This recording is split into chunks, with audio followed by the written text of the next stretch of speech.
Russia Ukraine യുദ്ധത്തിൽ ഒരുപാട് ട്വിസ്റ്റുകൾ ഇപ്പോൾ സംഭവിക്കാൻ തുടങ്ങിയിരിക്കുന്നു. പെട്ടെന്ന് ഓഗസ്റ്റ് 6-ന് ഉക്രൈൻ റഷ്യ ആക്രമിക്കാൻ തുടങ്ങി. അതിനുശേഷം റഷ്യയും ഉക്രൈനും തമ്മിലുള്ള പ്രശ്നം ഒരു യു ടേൺ അടിച്ച് മറ്റൊരു ദിശയിലേക്ക് പോകാൻ തുടങ്ങി. കാരണം ഉക്രൈൻ ആദ്യമായി റഷ്യ ആക്രമിക്കുമ്പോൾ റഷ്യ സ്തംഭിച്ചുപോയി. അപ്രതീക്ഷിതമായി ഉക്രൈന്റെ ഈ ഒരു ആക്രമണം റഷ്യ വളരെയധികം ബാധിക്കാൻ തുടങ്ങി. അവർ ഒരു സമ്മർദ്ദം ബെലാറസിൽ ചെലുത്താൻ തുടങ്ങിയാലും ഇക്കാരണത്താൽ ഉക്രൈന്റെ സൈനിക നീക്കങ്ങളിൽ കാര്യമായ മാറ്റമൊന്നും ഉണ്ടാക്കിയില്ല.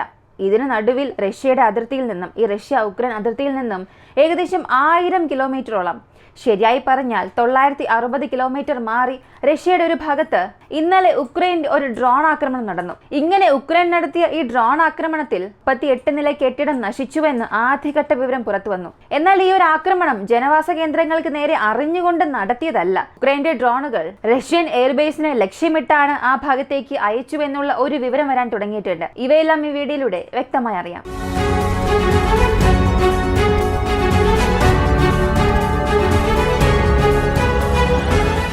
സെരാട്ടോവ് ഉക്രൈന്റെ അതിർത്തിയിൽ നിന്നും 940 കിലോമീറ്റർ മാറിയുള്ള റഷ്യയുടെ ഒരു പ്രധാനപ്പെട്ട ഭാഗം. ഈ മേഖലയിൽ ഇന്നലെ ഉക്രൈൻ ഒരു ഡ്രോൺ ആക്രമണം നടത്തി. 9-ലധികം ഡ്രോണുകളെ റഷ്യയുടെ ഇന്റർസെപ്റ്റർ സിസ്റ്റം, റഷ്യയുടെ എയർ ഡിഫൻസ് സിസ്റ്റം ഇവയെല്ലാം ചേർന്ന് തടഞ്ഞതായി ഒരു വിവരം പുറത്തു വന്നു.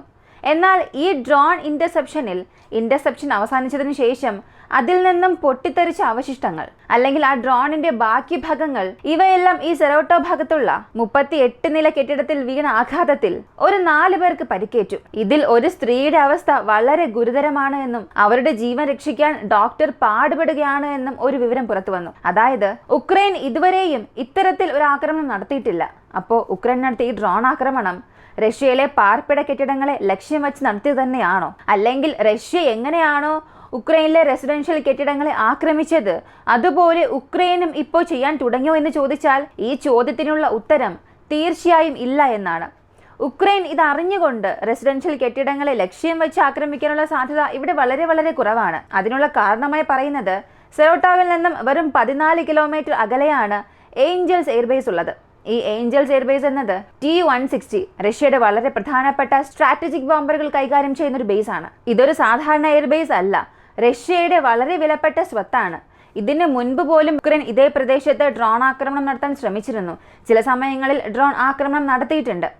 അതിനാൽ വീണ്ടും ഉക്രൈന്റെ ഡ്രോൺ ആക്രമണം അതേ പ്രദേശത്തെ ലക്ഷ്യം വെച്ചിട്ടുണ്ടാകാം. റഷ്യയുടെ ഇലക്ട്രോണിക് വാർഫെയർ സിസ്റ്റം കാരണം ഷൂട്ട് ചെയ്ത ആ ഡ്രോണുകൾ ദിശ മാറി ആ ഒരു കെട്ടിടങ്ങളിൽ വീണിട്ടുണ്ടാകാം. അങ്ങനെ പൊട്ടിത്തെറിക്കാനുള്ള സാധ്യത കൂടുതലാണ്. അങ്ങനെ പൊട്ടിത്തെറിച്ചതായിരിക്കാം. ഈ കെട്ടിടങ്ങളിൽ വീണ് പൊട്ടിത്തെറിക്കാനുള്ള സാധ്യത കൂടുതലാണ്. ഉക്രൈൻ അറിഞ്ഞുകൊണ്ട് ഈ കെട്ടിടങ്ങളെ ലക്ഷ്യം വെച്ച് ആക്രമിച്ചിരിക്കാനുള്ള സാധ്യത വളരെ വളരെ കുറവാണ്. ഇപ്പൊ ഈ ഡ്രോണിനെ ഇന്റർസെപ്റ്റ് ചെയ്തതുകൊണ്ട് റഷ്യയുടെ വ്യോമതാവളം ഇപ്പോൾ സുരക്ഷിതമാണ്. എന്നാൽ ഒരുപാട് സ്ഥലങ്ങളിൽ റഷ്യയ്ക്കുള്ള പരാജയങ്ങളും സംഭവിച്ചിട്ടുണ്ട്. കാരണം ഈ 900 മീറ്റർ ചുറ്റളവിൽ റഷ്യയുടെ പ്രധാനപ്പെട്ട സൈനിക താവളങ്ങളുണ്ട്, അതുപോലെ തന്നെ റഡാർ സ്റ്റേഷനുകളുണ്ട്.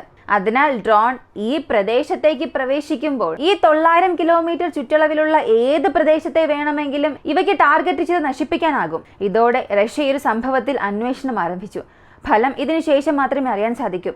ഇതിനിടയിൽ കേഴ്സ് മേഖലയിൽ മാത്രമല്ല അതിനു ചുറ്റുമുള്ള പ്രദേശങ്ങളിലും ഉക്രൈന്റെ ആക്രമണം വീണ്ടും അമേരിക്കൻ മെയ്ഡ് വെപ്പൺസ് ഉപയോഗിച്ച് വളരെ മോശമായി നടക്കാൻ തുടങ്ങിയിട്ടുണ്ട്. ഇതിനെ കൗണ്ടർ ചെയ്യാനായി ബെലാറസ് പതിയെ അവരുടെ സൈന്യത്തെ അവിടെ വിന്യസിപ്പിക്കാൻ തുടങ്ങിയിട്ടുണ്ട്. ഏകദേശം 2500 സൈനികരെ ഈ ഒരു മേഖലയിൽ റഷ്യ, ഉക്രൈൻ, ബെലാറസ് ഈ 3 നാടുകളുടെ അതിർത്തിയിലും വിന്യസിപ്പിക്കാൻ തുടങ്ങിയിട്ടുണ്ട്. ഇത് കാരണം ബെലാറസിന് ഉക്രൈൻ ഒരു വലിയ മുന്നറിയിപ്പ് നൽകിയിട്ടുണ്ട്. ആവശ്യമില്ലാതെ നിങ്ങൾ റഷ്യ പറയുന്ന വാക്ക് കേട്ട് അല്ലെങ്കിൽ റഷ്യയുടെ സമ്മർദ്ദത്തിന് വഴങ്ങി നിങ്ങൾ ഉക്രൈന്റെ ബോർഡറിൽ സൈനികരെ നിർത്തുകയാണ്.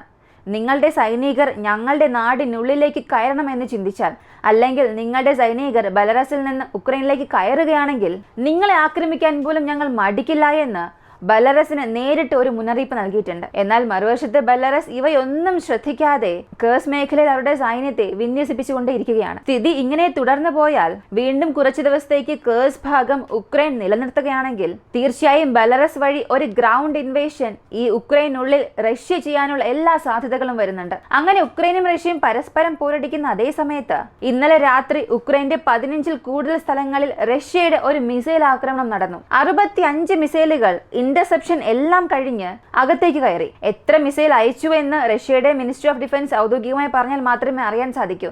എന്നാൽ ഉക്രൈന്റെ ട്രൂപ്സ് അവിടെയുള്ള ഗ്രൗണ്ട് റിപ്പോർട്ട്സ് എടുത്ത് നോക്കിയാൽ 65 സ്ഥലങ്ങളിൽ ഈ 15 മേഖലകളിലായി സ്ഫോടനം ഉണ്ടായിട്ടുണ്ട്. ഇവ തെളിയിക്കാൻ ഓൺലൈനിൽ വീഡിയോ എവിഡൻസും ഉണ്ട്. ഈ ഒരു ആക്രമണത്തിൽ കൂടുതൽ നഷ്ടം സംഭവിച്ചത് കീവിലും ഒഡീസയിലും സംഭവിച്ചതായി പറയുന്നു.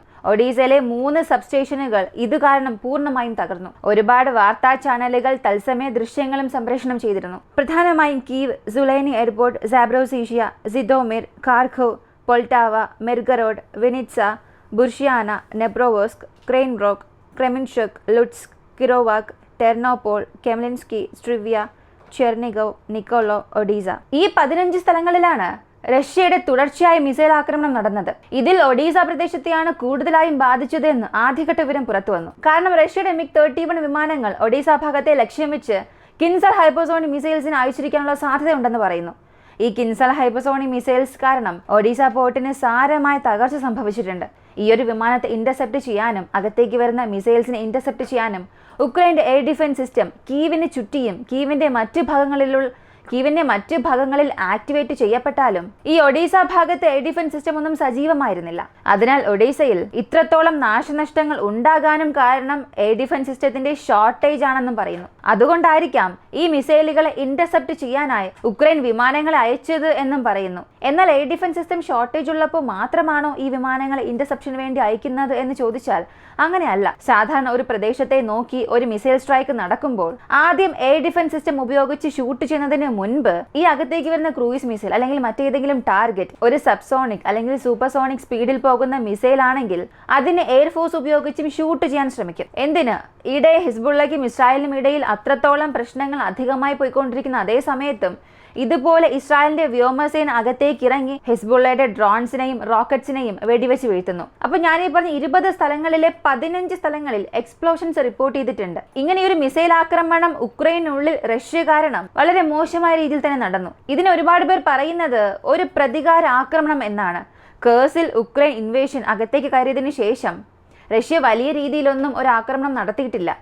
അതിന് പ്രതികാരം നൽകാൻ വേണ്ടിയാണ് ഈ ഒരു ആക്രമണം നടത്തിയത് എന്ന് ഇതിനെ ഒരു റിവെഞ്ച് അറ്റാക്കായി ഒരുപാട് പേർ സംസാരിക്കാൻ തുടങ്ങി. കാരണം ഇന്നലെയാണ് ഡിഫൻസ് മിനിസ്റ്ററിനും റഷ്യയുടെ പ്രസിഡന്റ് പുടിനും വളരെ പ്രധാനപ്പെട്ട മീറ്റിംഗ് നടന്ന് അവസാനിച്ചത്. ആ ഒരു മീറ്റിംഗിൽ മാപ്പ് എക്സ്പ്ലനേഷൻ നടത്തി. നമ്മുടെ ട്രൂപ്പ് ഡെപ്ലോയ്മെന്റ് ഇവിടെയെല്ലാം ഉണ്ട്, ഈ സ്ഥലങ്ങളിലൊക്കെ നമുക്ക് മുന്നേറ്റം കിട്ടിയിട്ടുണ്ട് എന്ന് വളരെ ക്ലിയർ കട്ട് വിശദീകരണമായിരുന്നു പുടിന് ഡിഫൻസ് മിനിസ്റ്റർ വഴിയും മറ്റ് കമാൻഡോസ് വഴിയും ലൈവായി തന്നെ നൽകിയത്. അങ്ങനെയെങ്കിൽ ഇപ്പോൾ റഷ്യ ഉക്രൈനിൽ ചെയ്യുന്ന ഈ ഒരു മിസൈൽ ആക്രമണങ്ങൾ വിന്ററിനെ അടിസ്ഥാനമാക്കിയും അല്ലെങ്കിൽ വരാൻ പോകുന്ന ദിവസങ്ങളെ അടിസ്ഥാനമാക്കിയും ചെയ്തതായിരിക്കാം.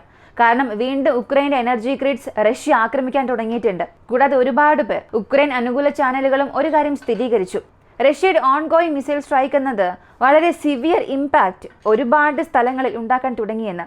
ഇതിനൊരു ഉദാഹരണമായി ഈ ഒരു ദൃശ്യം നോക്കുക. റഷ്യയുടെ ഇസ്കാന്ദർ മിസൈൽ കീവിൽ നിന്നും 9 കിലോമീറ്റർ അകലെയുള്ള ഒരു പവർ സ്റ്റേഷൻ ഇടിച്ചു. ഈ ദൃശ്യങ്ങൾ മിസൈൽ ആക്രമണത്തിന്റെ ആഘാതം വ്യക്തമായി തന്നെ കാണിക്കുന്നുണ്ട്. അതിനാൽ ഉക്രൈൻ റഷ്യയിൽ ഒരു ഭാഗത്ത് ആക്രമിക്കുന്ന അതേ സമയത്ത് റഷ്യ ഉക്രൈന് മിസൈൽസ് വഴി ഒരു വലിയ ആഘാതം ഇപ്പോൾ നൽകാൻ തുടങ്ങിയിട്ടുണ്ട്. കൂടാതെ ഉക്രൈനിലെ ഒരുപാട് പേർ റഷ്യയുടെ ക്രൂയിസ് മിസൈലുകൾ ഒറ്റ സമയം 10 മിസൈലുകൾ പറക്കുന്നതിന്റെ ദൃശ്യമെടുത്ത് പുറത്തുവിട്ടിട്ടുണ്ട്. ഇത്രത്തോളം മിസൈലുകൾ ഒരേ സമയം ഞങ്ങളുടെ പ്രദേശത്തിന് മുകളിലൂടെ പറക്കുന്നത് ഞങ്ങൾ ഇതുവരെയും കണ്ടിട്ടില്ല എന്നും അവർ പറഞ്ഞു. ഈ റഷ്യ ഉക്രൈൻ യുദ്ധം എന്നത് എത്രത്തോളം പ്രത്യാഘാതങ്ങൾ സൃഷ്ടിക്കുമെന്ന് അറിയില്ല എന്നും അവർ പറയുന്നു. ഈ ഒരു മിസൈൽ സ്ട്രൈക്ക് അവസാനിച്ചതിന് ശേഷം മാത്രമേ അതിന്റെ ഇമ്പാക്ട് എത്രത്തോളം ഉണ്ടായിരുന്നുവെന്ന് അറിയാൻ സാധിക്കൂ. കാരണം എല്ലാ സ്ഥലങ്ങളിലും എക്സ്പ്ലോഷൻ സംഭവിച്ചിട്ടുണ്ട്. മരണനിരക്ക് എത്ര ആയിട്ടുണ്ട്, നാശനഷ്ടങ്ങളുടെ എണ്ണം അറിയേണ്ടതുണ്ട്, ഉക്രൈൻ എത്ര മിസൈലുകളെ വെടിവെച്ച് വീഴ്ത്തി, ഇവയെല്ലാം വരും ഭാഗങ്ങളിലൂടെ നമുക്കറിയാം. ഉക്രൈൻ യുദ്ധം ആരംഭിച്ചതിനു ശേഷം ഒരുപാട് ദിവസങ്ങൾക്ക് ശേഷമാണ് റഷ്യ അവരുടെ ക്രൂയിസ് മിസൈലുകളും ഹൈപ്പർസോണിക് മിസൈലുകളും ഉപയോഗിച്ച് ഉക്രൈന് ഒരു വലിയ ഭീഷണി നൽകിയിരിക്കുന്നത്. ഈ ഒരു വീഡിയോയെ കുറിച്ചുള്ള നിങ്ങളുടെ അഭിപ്രായം കമന്റിൽ പറയുക.